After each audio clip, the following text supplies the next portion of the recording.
Hello and welcome to the Run Testers. My name's Nick. In this video I'm going to be comparing the Hoka Mach 6 and the Adidas Boston 12.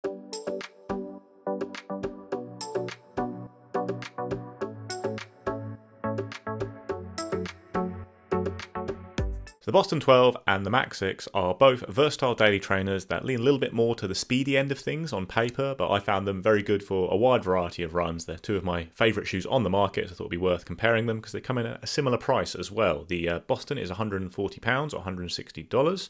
The Mach 6 is £140 or $140, so a bit cheaper in the US. The Mach is the lighter shoe, it's 233 grams or 8.2 ounces in UK 9, whereas the Boston is 259 grams or 9.1 ounces in the same size. Boston has a 7mm drop with a stack height of 38mm at the heel and 31 at the forefoot. Mach has a 5mm drop and it has different stack heights for men and women. It's 37mm at the heel in the men's shoe and 35mm in the women's shoe. Design of the Adidas Boston, you've got a very lightweight, minimal upper, quite a racy upper all round with a thin tongue, thin laces, not a lot of padding at the heel or much structure at the heel of the shoe. There's not really a significant internal heel counter, although there is something there. You've got a dual density midsole with a top layer of Adidas's Lightstrike Pro foam, then a bottom layer of Lightstrike 2.0, which is an EVA foam. Then between those two layers of foam, you have Adidas's glass fibre infused EnergyRods 2.0. These basically act a bit like a plate in the shoe to add a bit more pop and propulsion and makes the Boston more of a super trainer, whereas the Mach, I guess, would be more of a classic daily trainer. Then you've got a continental rubber outsole, great coverage on the forefoot, two strips of rubber at the back there. Hoka Mach 6 has a Creel jacquard mesh upper with an extended heel tab. You see that rises quite high up the back of the shoe there. A little bit of padding around there, quite a thin tongue though. It's still quite a lightweight setup up top. You've got a supercritical EVA midsole, which is all made of the same material. In the past, the Mach 4 and 5 had a dual density midsole, but it's all the same stuff within the Mach 6. Got a bit of a rocker going on, and then nice rubber outsole on the shoe, which again is new to the Hoka Mach 6. The previous models just had a rubberized EVA outsole, but you've got rubber on the Mach 6 and good coverage running the length of the shoe. A little bit of exposed foam right at the heel there, but even as a heel striker, it's not an area that I seem to hit very much myself. Comes to the fit, I've got a UK 9, which is a US 9.5 for both of these brands. Sometimes it's a US 10, but with Adidas and Hoka, it's a US 9.5, so they can be a bit snugger than other brands. And actually, both the Boston and the Mach have a history of being fairly narrow shoes. I'd say that's still mostly true. The Mach in particular is quite narrow in the toe box. The Boston's a little bit wider than we have seen from Adizero shoes in the past, but it's still not in any way a wide shoe, I'd say. Both of them fit me very well because I do have a narrow foot, so in terms of length and width, they're both really good for me. I've got no problems at all with the Mach. The Boston is quite a fussy fit because it's a thin upper, it's quite racy, like I say. You have to fiddle around with it quite a lot. I've had to heel lock the shoe to avoid getting heel rub at the back. I find I can get some lace bite through the tongue when I do lace it up nice and tight for speed work. So yeah, it's not my favourite thing about the shoe for sure, the upper on it, which is, like I say, quite racy, and if you're using it as a daily trainer, it's just something you have to fiddle with almost every time you put the shoe on.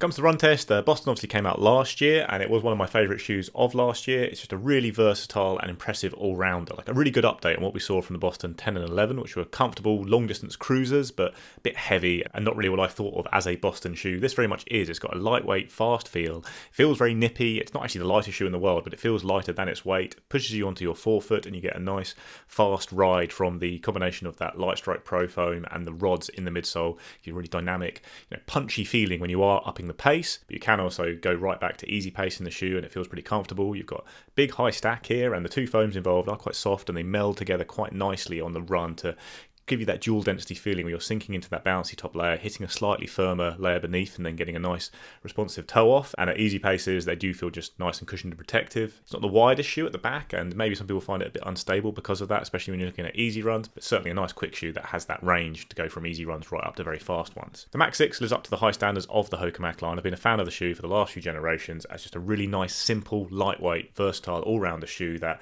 is really good for long runs and cruising around in particular, but has that top end speed if you want it. Like, it's not got the same level of pace as the Boston because there's no rods in there. The foam just isn't quite as impressive as the Lightstrike Pro foam on the top in particular, but you can go and do faster runs in the shoe, and it is a bit wider, a bit more stable, a bit more comfortable for relaxed easy runs as well. Like, this is still kind of pegged as a faster shoe within Hoka's lineup, but it really is a very good all-rounder daily trainer that I think is very good for relaxed long runs, good for marathon training, for eating up a lot of miles, because it is just a comfortable, stable shoe that is nice and light on the foot and ticks over very nicely as a result. So around ran in both shoes at the same time. Like kind of the extra punch you get from the Boston is very clear. Like, it moves you onto your forefoot very quickly. You get that sink into the Lightstrike Pro foam, and then the punch from the rods. Like if you're going to run fast, the Boston is definitely the faster shoe of these two. It feels much more racy all round with that tight upper and all that going on. It feels lighter than the Mach, even though it is the heavier shoe, just because it does have that very fast transition and then that nice responsive feeling. Hoka has much more of a daily trainer feel, like it's a lot wider at the back of the shoe, and I think that definitely helps with things like stability, makes it feel a more grounded shoe, and you kind of can cruise along in it very nicely. It rolls you through your foot strike, but it's not punching you forward like the Boston does when you are trying to run fast. When you rock back through the gears, like I said, you get that nice stable feel from the Hoka. It definitely feels like a shoe that you can do a lot of easy runs in, a lot of relaxed runs. Boston less so, but it is still comfortable. Like it probably will depend on your taste in shoes as well. Like some people won't enjoy the Boston, I think, for those easy runs because it is quite a stripped back shoe. The upper is annoying, and yeah, it maybe doesn't feel quite as stable as the Hoka, but I think it can do them really well, and I don't think you're getting like a huge uptick in comfort with the Hoka, but it does have a more relaxed feel and an enjoyable feel for easy running. Other thing I noticed when I ran in both shoes at the same time was when putting them on, just how much more annoying it is to put on the Boston and sort the laces out. Like that is one thing that does count against it as a daily trainer, because it is just slightly annoying to put it on and get it set up so it's not rubbing you in any way or the laces aren't biting in. You've got a much more relaxed and easy fit with the Hoka. When it comes to the verdict, I think picking between these shoes will depend a little bit on what you're looking for. The Boston is the more versatile shoe, and it is the faster shoe as well. So if you're a one-shoe runner who wants one shoe to do it all and you want something pretty speedy, you might take it to race day as well, Boston's definitely the better pick. If you've got a rotation of shoes and you're looking for a fast trainer to do kind of your track workouts, interval workouts, tempo runs, hills, that kind of thing, the Boston is the better pick of these two as well. Hoka is a good versatile shoe. It can do everything I've just said about the Boston as well, but it doesn't have that high-end performance when it comes to speedy runs.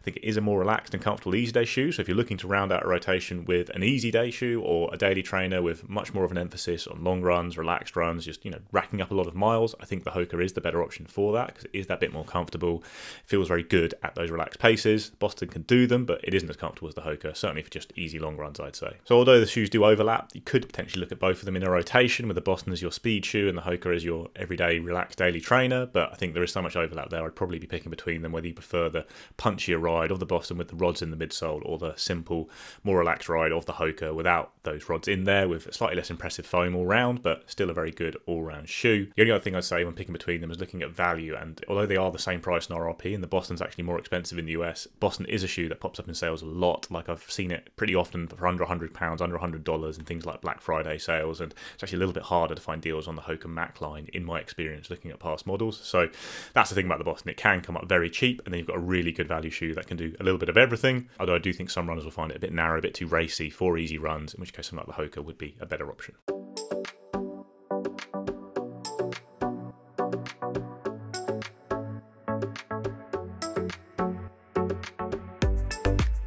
That's our comparison of the Boston 12, the Mach 6. Let us know what you think in the comments below. Please like and subscribe and ring the little bell, and we'll see you next time.